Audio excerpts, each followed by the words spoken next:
New update निकलकर सामने आ चुकी है। बिहार से शुरू हुई एसआरआई की प्रक्रिया अब धीरे धीरे पूरे देश में लागू होने जा रही है। तो चुनाव आयोग ने स्पष्ट कर दिया है कि पूरे भारत देश में बिहार की तरह एसआरआई प्रक्रिया शुरू की जाएगी, वो भी अक्टूबर 2025 से। जी हां, और ये न्यूज पेपर में अपडेट आई है, आप देख सकते हो। अक्टूबर से पूरे देश भर में वोटर लिस्ट का गहन पुनरीक्षण होगा। एसआईआर का मतलब ही है वोटर लिस्ट का गहन पुनरीक्षण, जैसा कि बिहार में हुआ और सभी को पता है। बहुत सारे लोगों का बिहार में वोटर लिस्ट से नाम कट गया क्योंकि वो अपने दस्तावेज नहीं दिखा पाए, और 11 प्रकार के दस्तावेज आपको बताए थे। उनमें से कोई भी दस्तावेज आपको दिखाना था, केवल आपका ही नहीं, आपके बाप दादा का भी दस्तावेज दिखाना था और प्रूफ करना था कि आप नागरिक हो या नहीं हो। चुनाव आयोग ने ईसी ने सभी राज्यों के मुख्य चुनाव अधिकारियों को कह दिया है 30 सितंबर तक तैयारी कर लीजिए और सभी राज्यों में एसआईआर प्रक्रिया शुरू हो जाएगी। दस्तावेज आप लोगों से मांगे जाएंगे पूरे भारत के राज्य में, बिहार को छोड़कर, क्योंकि बिहार में एसआरआई प्रक्रिया हो चुकी है। वहां की तो आप सभी ने स्थितियां देख ही ली हैं।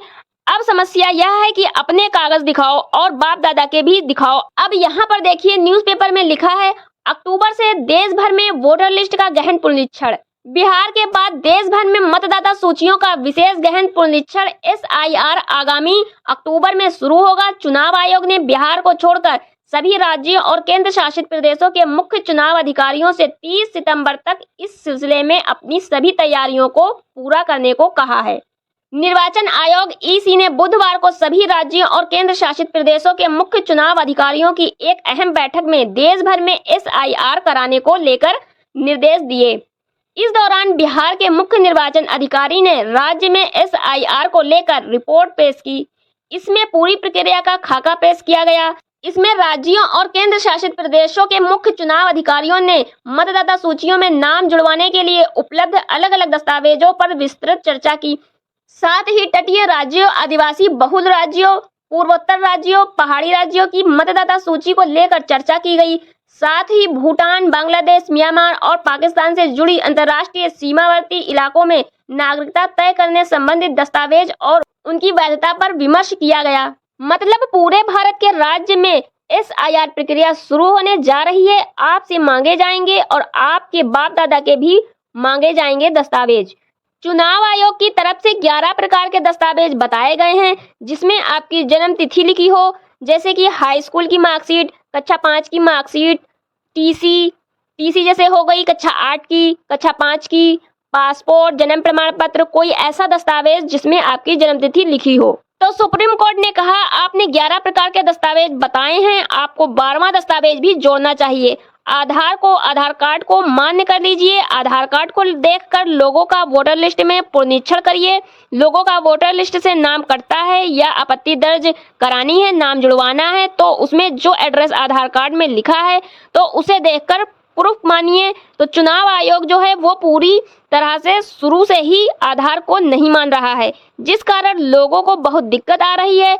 अधिकतर लोगों के पास आधार कार्ड तो मिल ही जाएगा, पहचान के रूप में आधार कार्ड मान्य करता है, लेकिन चुनाव आयोग की तरफ से मतदाता सूची का जो पुनरीक्षण हो रहा है उसमें नागरिकता साबित करने के लिए नहीं मान रहा है, क्योंकि जो वोट डालता है वो ही नागरिक कहलाता है। तो सुप्रीम कोर्ट का कह रहा है नागरिकता का प्रमाण मत मानो, लेकिन मतदाता सूची में पुनरीक्षण कर रहे हो तो उसमें पहचान के रूप में इसको मान्य करके लोगों का नाम जोड़ने का कार्य करें। इसलिए यहाँ लिखा है आधार कार्ड को 12वें दस्तावेज के रूप में स्वीकार करें। निर्वाचन आयोग ने बिहार चुनाव आयोग से कहा है कि वह सुप्रीम कोर्ट के निर्देशों के अनुसार मतदाताओं की पहचान स्थापित करने के लिए आधार कार्ड को एक अतिरिक्त यानी 12वें दस्तावेज के रूप में स्वीकार करें। राज्य के मुख्य निर्वाचन अधिकारी को लिखे पत्र में चुनाव आयोग ने स्पष्ट किया कि वित्तीय और अन्य सब्सिडी लाभ और सेवाओं का वितरण अधिनियम की धारा 9 के अनुसार आधार कार्ड को पहचान पत्र के रूप में स्वीकार किया जाना चाहिए, न कि नागरिकता के प्रमाण के रूप में। तो कुल मिलाकर नागरिकता साबित करने के लिए आपके पास वैध दस्तावेज होना जरूरी है। तो ये एसआरआई प्रक्रिया पूरे देश में होने जा रही है, जैसा बिहार में हुई है। इसके लिए आपको वैध दस्तावेज बनवा कर रख लेना है।